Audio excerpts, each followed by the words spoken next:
Hello दोस्तों, क्या हाल चाल। देखिए, मैंने बेसिक रूप से तुम्हें गुणा सिखा दिया, प्रोडक्ट सिखा दिया है, चाहे वो बीजीय पदों का हो चाहे अपरिमेय संख्याओं का हो। और उसकी थोड़ी सी चर्चा और कर लेते हैं कि उसके चिन्ह कैसे लिखते हैं गुणा को।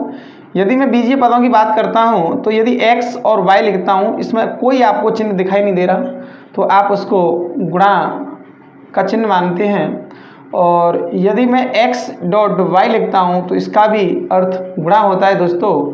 और यदि x तो कोष्टक में दोनों को कोष्टक में बंद कर देता हूं तो इसका भी अर्थ दोस्तों गुणा होता है।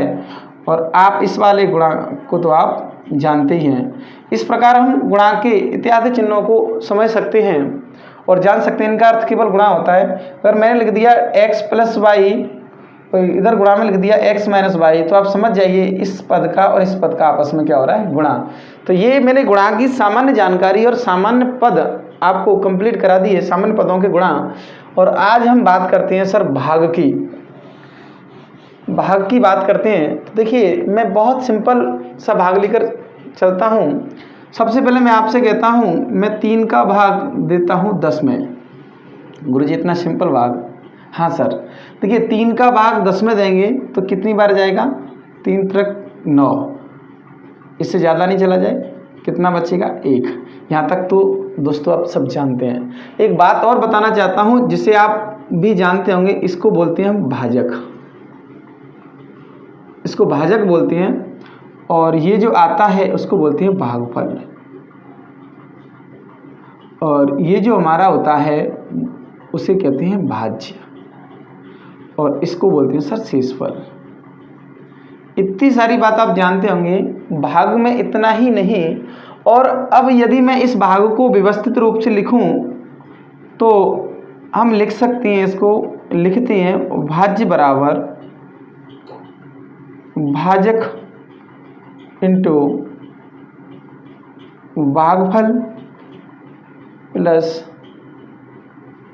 शेषफल। इसी से बहुत सारे प्रश्न तैयार होते हैं। और यहाँ शेषफल एक प्रतिबंध लगा होता है। शेषफल क्या होता है? देखिए, शेषफल का मान आपने कभी भाग किए हैं तो बताइए कि क्या शेषफल का मान कभी भी ऋणात्मक आता है?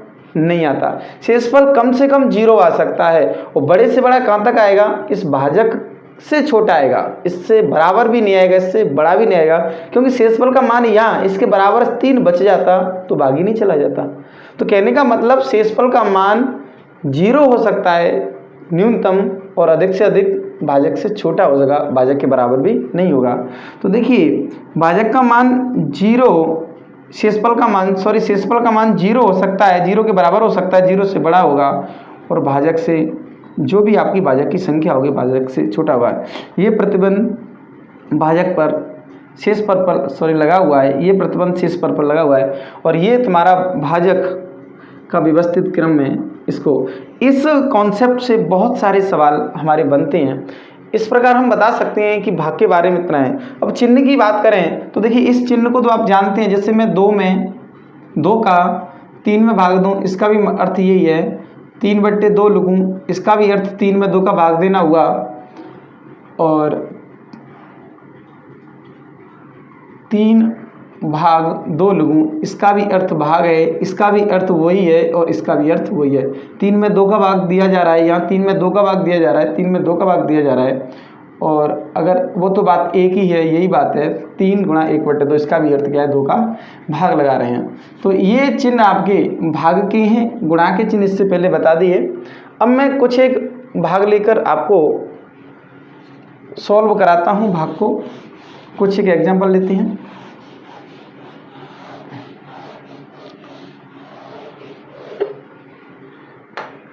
देखिए, मेरे पास यदि 3 है और यहाँ मेरे पास 16 दिया है, तो 3 का पाड़ा पड़ेगा कि 16 से ज़्यादा नहीं, तो ये 5 बार जाएगा। यहाँ 15 लिखेंगे तो 5 15 घटाते हैं 1, तो इसको जब हल करते हैं तो लिखेंगे 16 बराबर भाज्य बराबर 3 गुणा 5 प्लस 1, और शेषफल का मान 1 है। इसका मतलब 5 3 15 1 16 इसके बराबर है। हम इसका अर्थ कह सकते हैं हमने भाग सही किया है।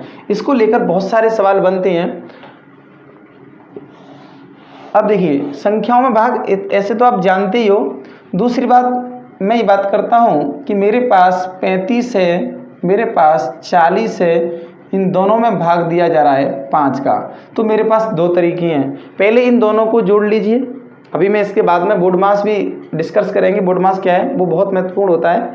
इन दोनों को जोड़ लीजिए और 5 का भाग लगा दीजिए, और या फिर आप इसमें अलग अलग भाग दे सकती हैं। 35/5 प्लस 40/5 अपॉन, तो इसमें भाग देंगे, ये कितना है 7 आएगा, ये कितना है 8×5 आएगा। देखो 7×35 8×40 ये टोटल यहाँ 15 बचेगा। इसका मतलब इसको हल करने के बाद में फाइनल कितना बचेगा 15 है। आप इन दोनों को जोड़ेंगे, उसके बाद 5 का भाग लगाएंगे, फिर भी कितना आएगा 15 आएगा। दोनों को जोड़ने पर 40 और 35 आपके 75 हुए, और 75 में हम 5 का भाग देंगे तो 5×5 2 बचा, और 5×25 फिर भी 15 आएगा। दोस्तों हम ये तरीका भी अपना सकते हैं अलग अलग भाग देकर, और दोनों को जोड़कर एक साथ भाग दे सकते हैं, दोनों ही तरीके अपना सकते हैं।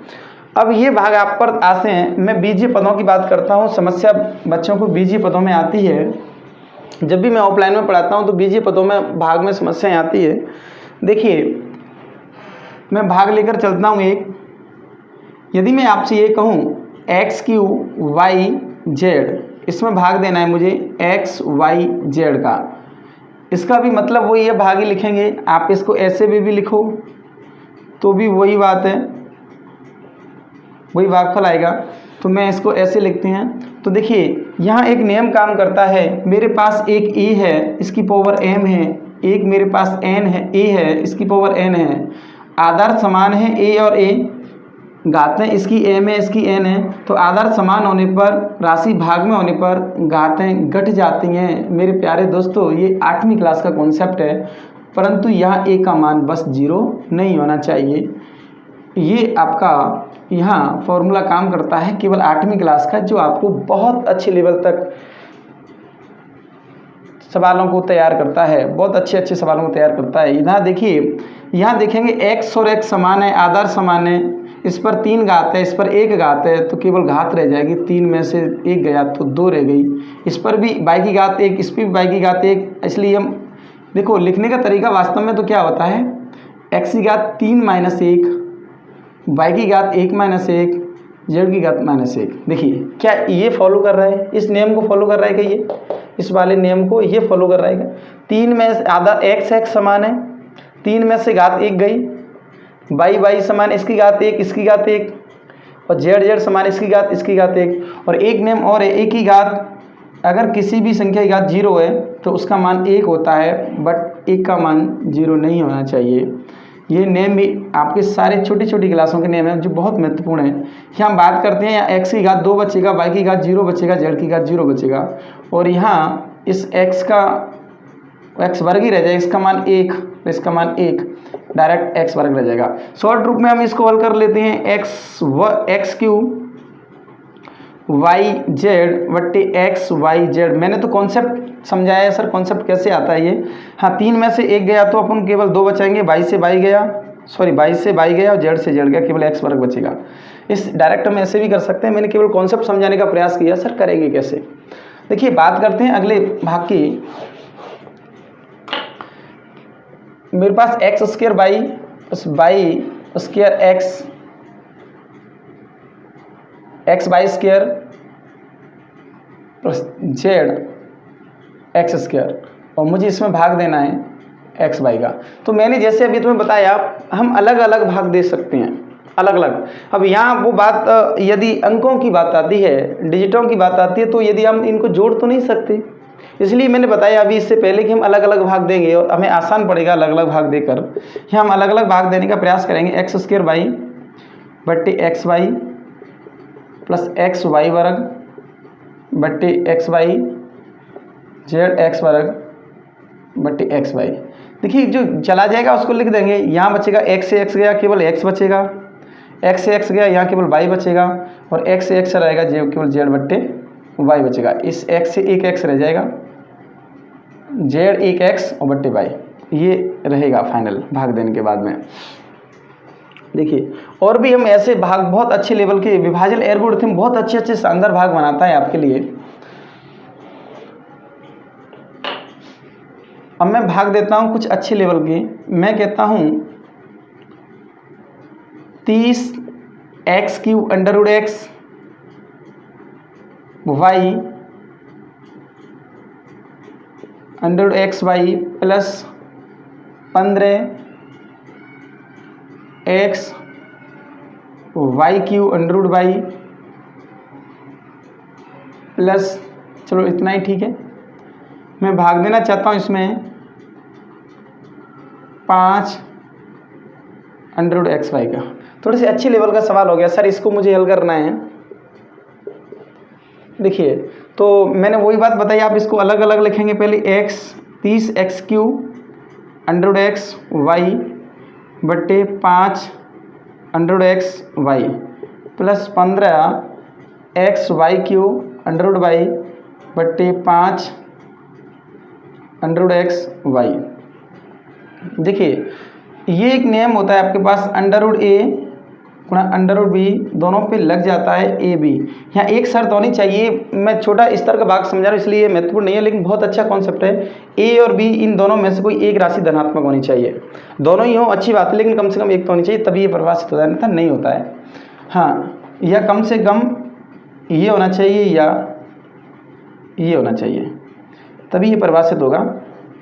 अब इधर देखिए हम बात करते हैं 30 में 5 का भाग देंगे 6 बार जाता है, 56 30। अब यहाँ देखिए इसकी घात, इसको एक स्टेप और बढ़ा लेते हैं, थोड़ा सा अच्छा लगेगा। 30x³ अंडर एक्स बाई, यहाँ लिखेंगे 5 under x under y plus 15x y³ under y 5 under x under Y.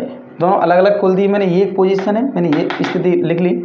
देखिए 30 में हम 5 का भाग देंगे 6, x दोनों की घात आधी आधी है, x की घात 0 बचेगा, कट जाएगा केवल, और y देखिए x की घात 3, यहाँ y की घात 1 है, और अंडरवुड के अंदर यदि कोई संख्या है उसकी घात कितनी होती है सर, उसकी संख्या आधी होती है, उसकी घात आधी होती है, तो एक में से आधी गया तो केवल बचेगा अंडरवुड y प्लस 15 में 5 का भाग देंगे तो 3 बचेगा।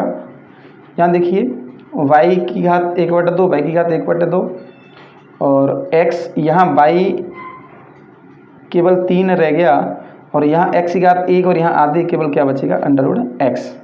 तो इस तरीके से हम इसको भाग को कर सकते हैं। उम्मीद करता हूँ दोस्तों कि समझ में आ रहा होगा। ऐसे ही भाग को और आगे कराने के लिए नेक्स्ट वीडियो हम अभी तैयार करेंगे। फिलहाल इतना देखने के लिए आपका बहुत बहुत धन्यवाद।